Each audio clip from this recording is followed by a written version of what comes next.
a treatment now, Okay. and one of the issues we've got is, for example, the water we collect at East Park is not dirty enough. It's not. It's too clean. Okay. Because when, Right. and again, I'm no expert That's on very water true. treatment systems, but what the city of Petoskey and other water treatment experts say is that, well, you've got to have a certain level of a mixture in the water you're treating Right. to make sure your processes work well. Okay. So that's one of the issues we've got there. So then where does that water go? Just doesn't. Well, again, right now it's being trucked down Wow. to Okay, so then, Traverse City. so then I saw. Okay, you've got I saw all the stuff going when they gave me your company gave me this tour. You've got over to I believe it's the golf course. You've got or the yacht club. You've got a big line, and that all gets collected. Is there a central tank? Does this get pumped up? Well, or how does this work? actually, there are two treatment facilities. Okay. There's one on the Bay Harbor property that's near Camp Daggett Road. Yep. And then there's another one that's just outside of the entrance to East Park. Okay. And so there are tanks there, but again, we're collecting so much water every day that we have to have trucks coming in. Okay. Filling up, and again, we treat the water to address the alkalinity problem. Yeah, right. And one of the things we run into with this problem is that after we treat the water, it pretty much would meet most drinking water standards. But because it comes from a site that's being regulated by the EPA, it has to go to a licensed disposal facility. So yeah, so that's one of the interesting things. Is that federally the problem? It's a federal law. Yeah, it's a federal law that says if it's coming from this site that's being regulated in this manner by the EPA, it's got to go to a licensed facility. So give me a little bit of a timeline on sort of what you see. Okay, we've identified that we're moving through several different processes. What does consumers have sort of a goal in the next 3 years or 5 years or 10 years to have a sort of a closure on this processing? Yeah, well, what we've been working very closely with the EPA and the Department of Environmental Quality, and what we're moving toward is that by the end of 2010 we would have a final plan in place. Okay. And know what we would need to do. And really, as we look at our data, what it tells us is, we've installed, spent a lot of money installing remedies, and they're performing well at both East Park and the development. And the idea is that, well, there's not much more we can do there. We do think there are some gains that we can make with diversion wells. In other words, take groundwater so it doesn't go through the buried cement piles. Okay. So we think there are some gains that can be made there, and then perhaps with some enhancements in some areas to our collection systems. But really the big issue is the water disposal and how we're going to deal with that and what's going to work. And again, as we look at it, the cost and having 500,000 miles of truck traffic on Northwest Michigan roads. Absolutely. Yeah, it doesn't make a lot of sense to us, and especially if you look at right now, a lot of the water is being treated and sent back to the lake. Right. If we went to the city of Petoskey, it would be treated, sent to the lake. So the idea is, well, let's treat it on site and send it to the lake. Okay.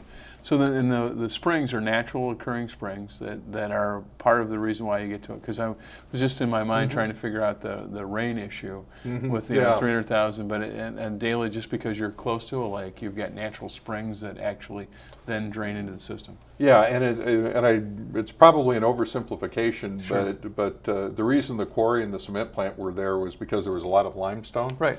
So the way to think of it is you've got this limestone shelf that's sitting there, and then you've got the soil and the other land on top of it.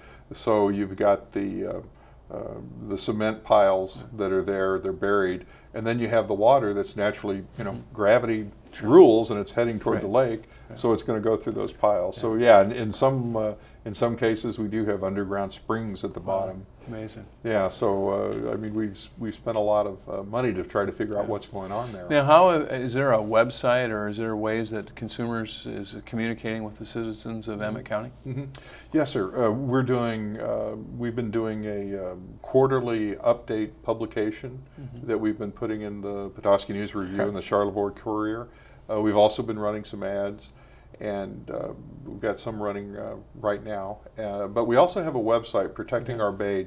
that that people can go to get more information about the. And about in the general, I project. know that there's people that have expressed a lot of concerns, a lot over the Alba well, but in general, I think the area that I've seen when I talk to the township supervisors is that the thing I compliment you on is you're addressing a problem and trying to get a solution to it. Sometimes there's been a lot of challenges. Yeah. And so are there going to be any other ones, do you know when the next publication in the newspaper is due out? Well, the next publication is going to be in early December. Good, okay. Early December. Very good, very good. Well, I really appreciate your time today. And in closing, over the next years you're going to be doing work. Is there any other things that our listeners should be aware about on sort of the programs that Consumers is working on?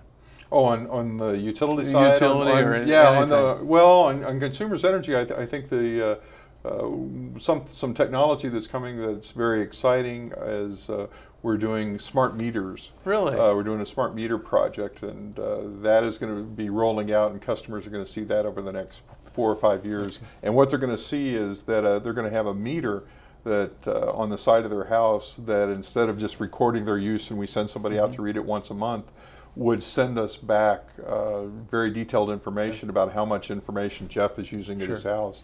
And then we can share that information with customers, and that they will be able to look at that and say, oh, here's how I can use energy more efficiently and save money. Do you sense you'll be able to discount if you run your dishwasher at 3 o'clock in the morning because there's... Yeah, and that's one of the great options of that is you could give folks time of day pricing and say, well, hey, Jeff, if you want to run your dishwasher at 6 o'clock, you're going to pay, say, 14 or 15 cents per kilowatt hour. But if you set it on a timer or something where it comes on at 3 in the morning, you can run it for 5 cents a kilowatt hour. And we really, as we look down the road, and with the plug-in hybrid electric vehicles coming, no pun intended, that would be an option that those take depending on the size.